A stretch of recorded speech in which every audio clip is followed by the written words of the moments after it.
Hey everyone, welcome back. Ready for a deep dive. Always.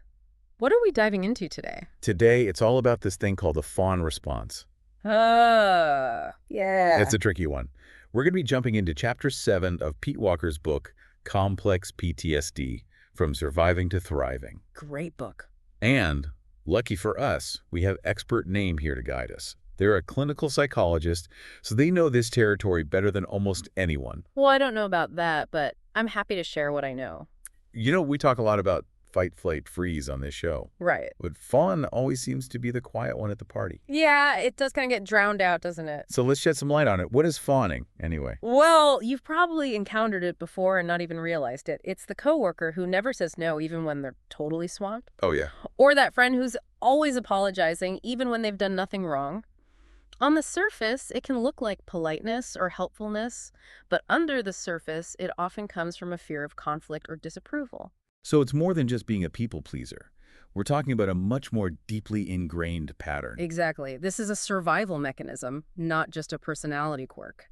And Walker really drives that point home with this anecdote I found really interesting. Oh, yeah. He talks about how he apologized to a chair because of his own deeply ingrained fawn response. You know, that is one I always think about. It's so human. It shows how these reactions can happen without us even realizing it. It's like our nervous system got stuck in a time warp or something. Like it's Yeah. still reacting to threats that aren't even there anymore. Yeah, it's wild, isn't it? So how does this fawning develop in the first place? What's going on in childhood that causes this response to become so deeply ingrained? Well, imagine a kid growing up in an environment where their needs are constantly ignored or dismissed. Their emotions are invalidated, or even worse, they're punished for having them. So their natural fight, flight, freeze response is shut down because it's not safe to use it. Exactly. And in that kind of environment where expressing their authentic self is met with danger, a child learns to adapt to survive. They learn to suppress their needs, to prioritize the emotions of others. To basically erase themselves. Yeah, basically, it's really sad because that's what keeps them safe in that moment. And that is where codependency comes in. Often, yeah. What does that actually look like when it's rooted in this kind of early trauma? We hear that word codependency tossed around a lot, but Well, Walker calls it a syndrome of self-abandonment. It's where you prioritize the needs and emotions of other above your own, often to the detriment of your own well-being. it's not just being nice or helpful. It goes deeper than that. Way deeper. It's about a deep-seated fear of asserting yourself, a fear of setting boundaries, of expressing your true thoughts and feelings. Because at your core, you've learned that it's not safe to do so. Unfortunately, yeah. And the thing is, these adaptations, the ones that might have been necessary for survival in childhood, Right. they often get carried into adulthood where they can really negatively impact our relationships, our careers, our sense of self.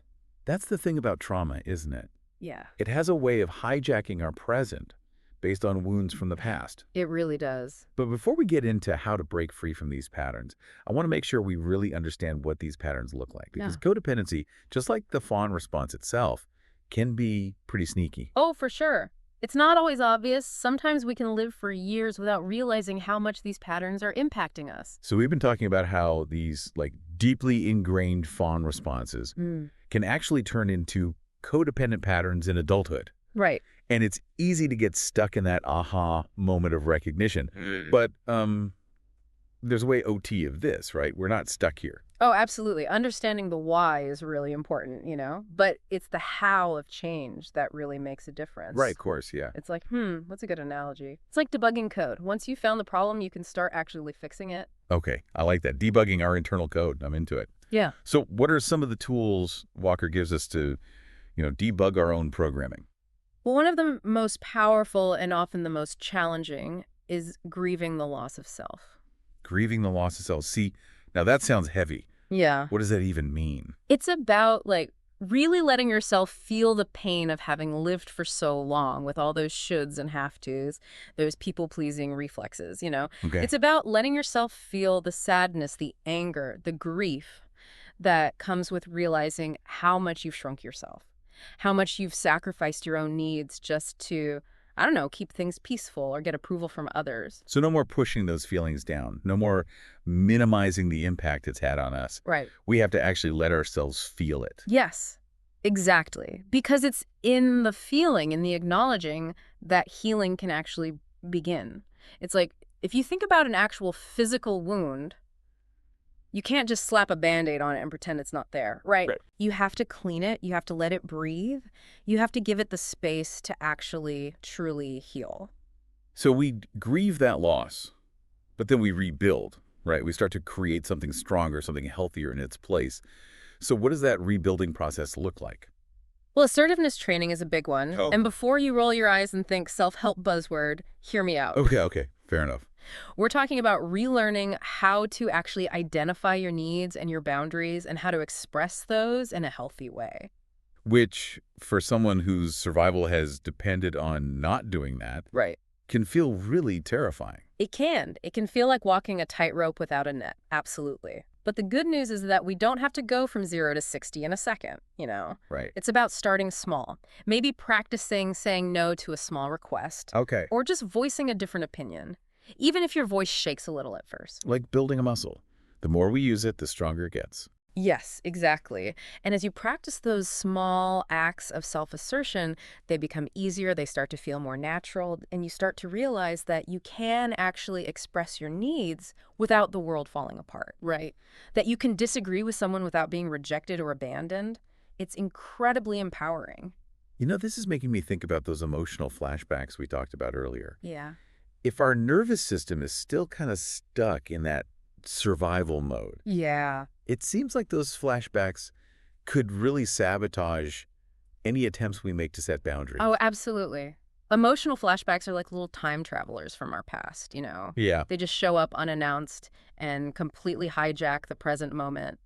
So we're going about our day, we're feeling relatively stable, and then, Bam. bam, that wave of fear hits. Right. That old familiar feeling of, don't rock the boat, just go with the flow or whatever. Exactly. Even if logically we know it's an overreaction. Yeah. It can be so hard in the moment. It can. And it can happen so quickly, so subtly, that we don't even realize what's happening. We just kind of find ourselves shrinking back, apologizing for things that aren't our fault, betraying our own needs just to avoid conflict. Because our nervous system is stuck on danger.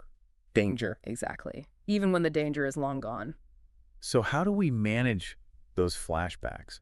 What can we do when we find ourselves falling back into that old familiar pattern, even though we logically know better? Well, awareness is the first step. Just Yeah. noticing what's happening, maybe even just silently naming it to yourself. Okay, this is an emotional flashback. Yeah. That can really help. It helps to create a little bit of distance between you and that intensity of the emotion. Right. It's like we're hitting the pause button on autopilot and giving ourselves a chance to choose a different response. So instead of getting swept away by that wave of fear, we're kind of learning to surf it. I love that. We're riding the wave instead of letting it drown us. And as we become more skilled at recognizing those flashbacks, at managing them, We create more and more space for healthier patterns to emerge. this is all such great stuff, but I have to say, it can also feel a bit overwhelming at times. For sure. There's just so much to unpack here, so many layers. Right. Where do we even begin? What's been the most helpful tool for you personally in your own journey with this? You know, for me, it all kind of comes down to one powerful affirmation that Walker really emphasizes, and that is disapproval is okay with me. Ooh, wow. Okay. Yeah. I can imagine that one was a tough pill to swallow, especially early on in recovery. Oh, you have no idea. It felt totally counterintuitive, Yeah. like almost dangerous at first.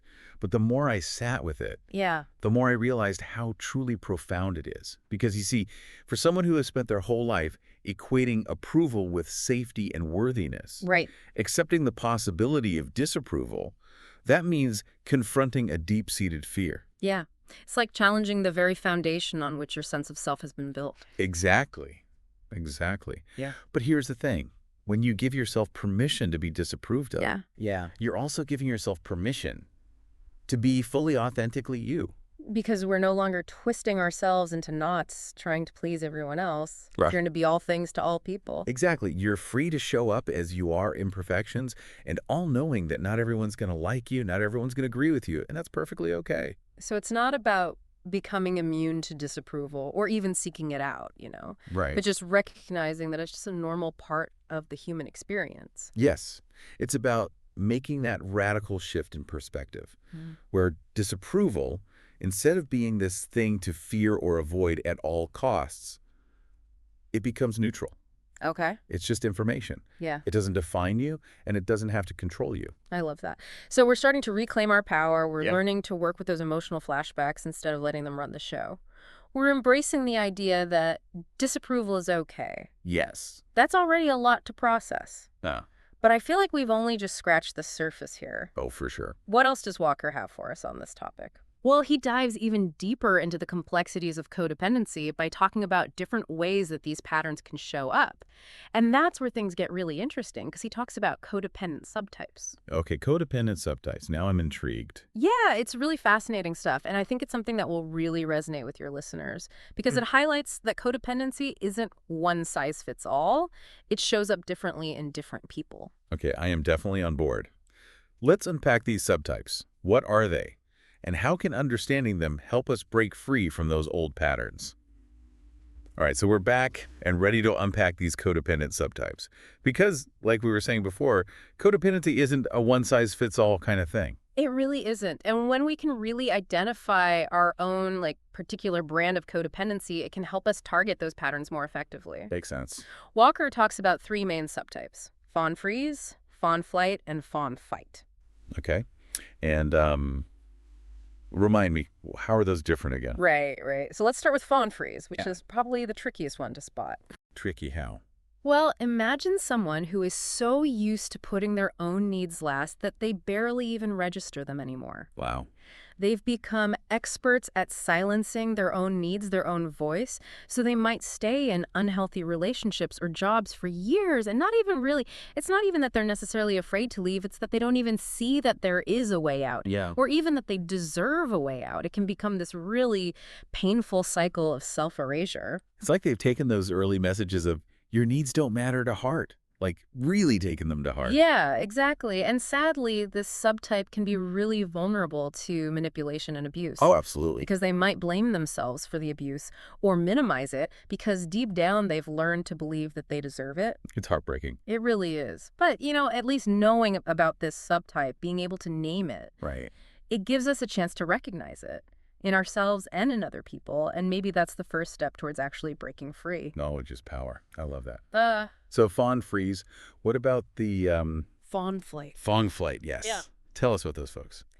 So these are the people who are always on the go, always doing, achieving, helping. They're often really good at what they do. They thrive on that external validation. Right. But it's never enough to actually fill that void inside. The classic overachievers. Yep. Always fine, always busy. Yeah. But underneath all that busyness, Yeah.